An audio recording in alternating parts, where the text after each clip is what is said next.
With President Trump's new tariffs on Canada's economy, it is reckless to remain so helplessly dependent on just one export market, the United States.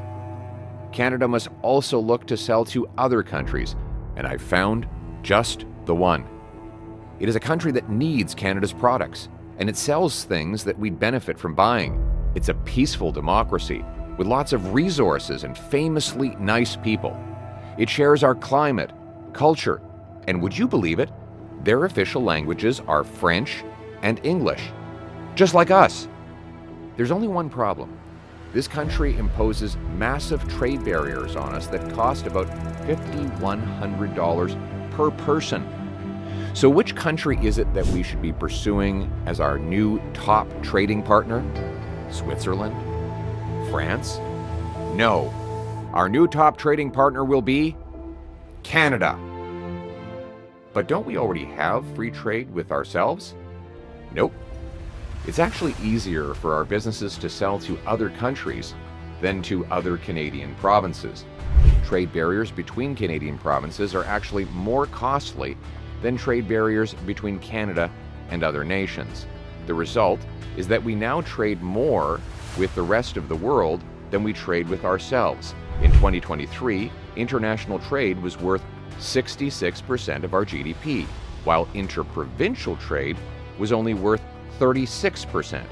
That makes no sense.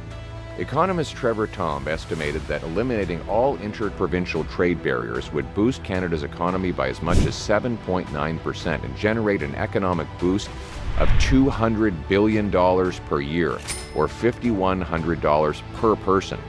In 2022, Canadian provinces and territories sold nearly $600 billion to the U.S. and only $241 billion to each other.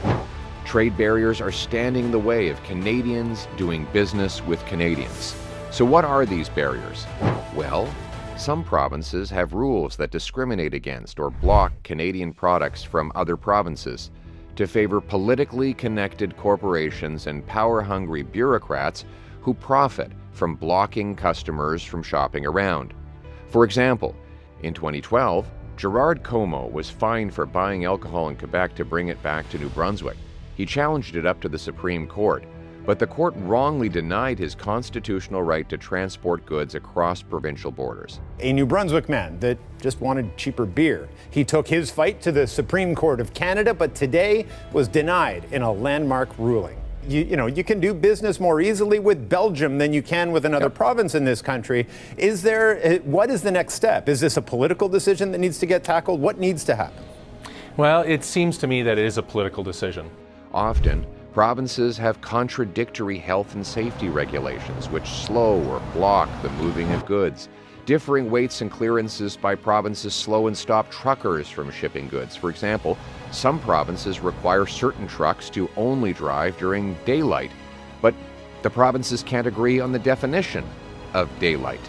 Construction zones in different provinces have different height limits and permits that are approved one day and can be voided the next.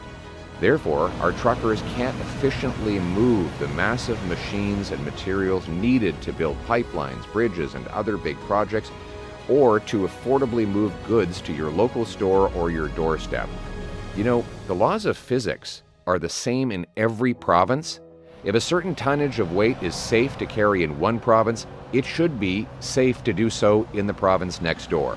Harmonizing rules on weight, sizes, clearance, and driver training would let truckers move hundreds of billions of dollars of goods east-west rather than just north-south, and could boost our GDP by up to $1.6 billion. To understand the size of the problem, look no further than the Canada Free Trade Agreement that is supposed to allow commerce between our provinces and territories.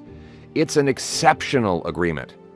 Exceptional because of all of the exceptions or carve-outs that allow provinces to block products from the rest of Canada.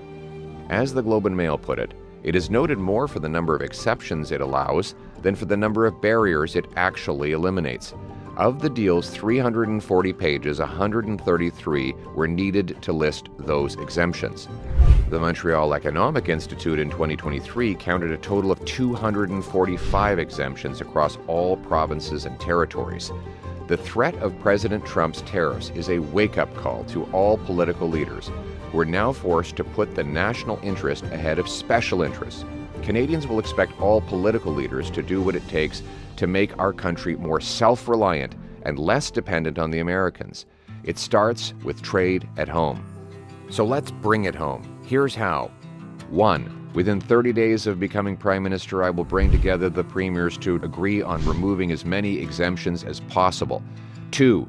The first and easiest goal will be to agree on one standard set of trucking rules to get billions of dollars of goods moving safely east-west instead of only going north-south. 3. Agree to create a Blue Seal professional licensing standard recognized in each province so doctors, nurses, and engineers can work in all provinces and territories, and those Canadians trained abroad can quickly get certified and working in Canada up to our standard. And 4, to get the deal done, I'll offer the provinces a free trade bonus.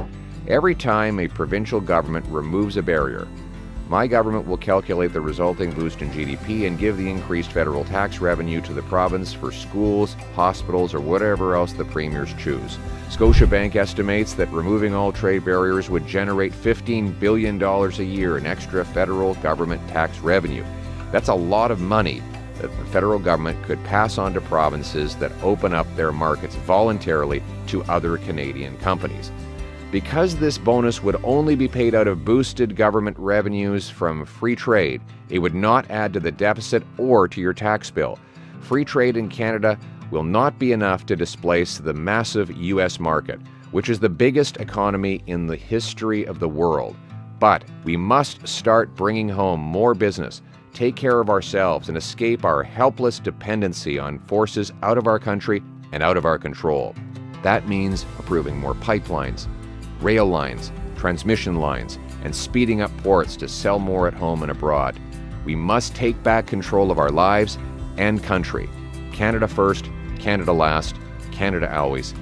Let's bring it home.